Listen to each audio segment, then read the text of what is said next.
এখানে আমি কাপ কেকের জন্য একটা ডিম নিয়ে নিতেছি বাটিতে বাইঙ্গা। এখন হাফ কাপ চিনি দিয়ে দিতেছি, দিয়ে ব্যাটারটারে ভালো করে একটা ক্রিমের মতন মিশিয়ে নিতেছি আমি।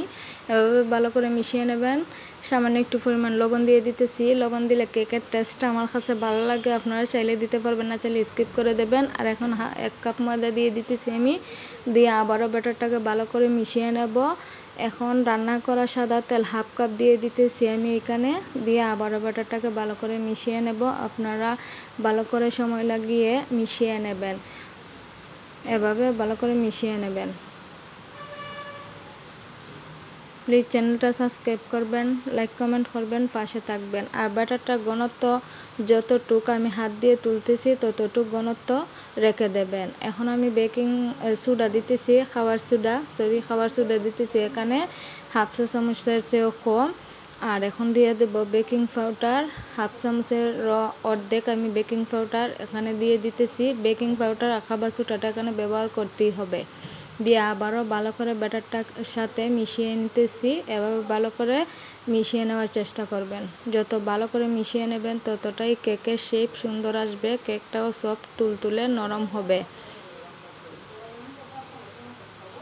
এখন আমি আগে থেকে চকলেট ক্রিমে পাউডার কইরা ক্রিম বানিয়ে রেখে দিয়েছিলাম, এটার মধ্যে কিছুটা ব্যাটার দিয়ে এখন আমি এইটারে ভালো করে মিশিয়ে নিতেছি।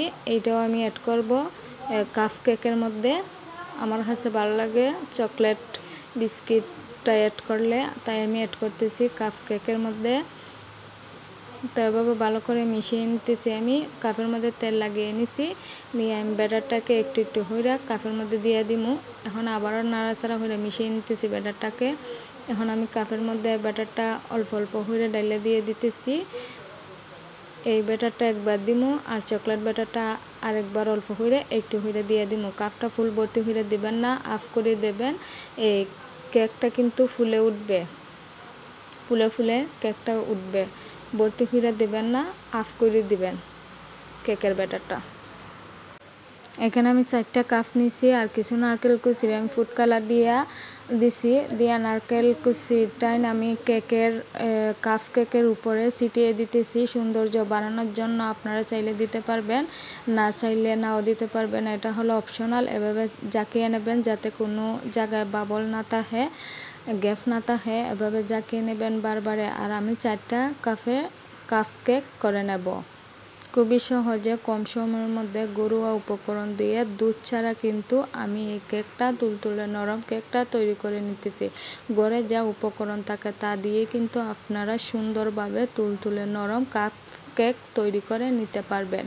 এভাবে আমি কুচিগুলাই কাপ কেকের উপরে ছিটিয়ে দিতেছি। প্লিজ আমার কাপ কেক দেওয়ার সময় ভিডিওটা স্কিপ হয়ে গেছে।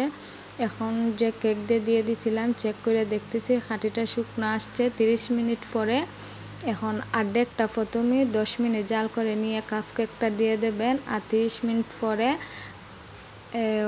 উল্টিয়ে দেখবেন। একটা কাঠি দিয়ে চেক করে কেকটা হয়ে গেছে। কাঠিটা শুকনো আসলে ভাববেন কেকটা হয়ে গেছে, আর কাঠিটা যদি ভিজা আসে তাহলে ভাববেন কেকটা আপনার হয়েছে না। এই যে আমার কেক হয়ে গেছে, আমি এখন নামিয়ে নেব। আর নর্মাল আছে 30 মিনিট জাল করে নেবেন কেকের। গ্যাসের তাপমাত্রাটা নর্মালে রাখবেন, রেখে কেকটারে জাল করে নেবেন। এখন আমি এক এক করে কেকটা নামিয়ে নিতেছি। গরম তো তাই এভাবে একটা চাকুর সাহায্যে এভাবে দিলে ঝটফট উঠে আসবে কাপ কেক খুবই সফট, নরম, তুলতুলে হয়। মাশাআল্লাহ, আমার খুবই সুন্দর হয়েছে কাপ কেকটাই। আজকে আমি ফার্স্ট কিন্তু কাপ কেক তৈরি করছি আমার ভিডিওর জন্য। এভাবে আমি একটা কেক বাইঙ্গে আপনাদেরকে দেখিয়ে দিতেছি কি তুলতুলে নরম সফট কেক হয়েছে। মুখে দিলেই কিন্তু মিলিয়ে যায়। ঘরোয়া উপায়ে কিন্তু অল্প জিনিস দিয়ে কিন্তু এভাবে সুস্বাদু, মজাদার, স্বাস্থ্যকর কেক তৈরি করে নিতে পারবেন আপনার বাড়িতেই।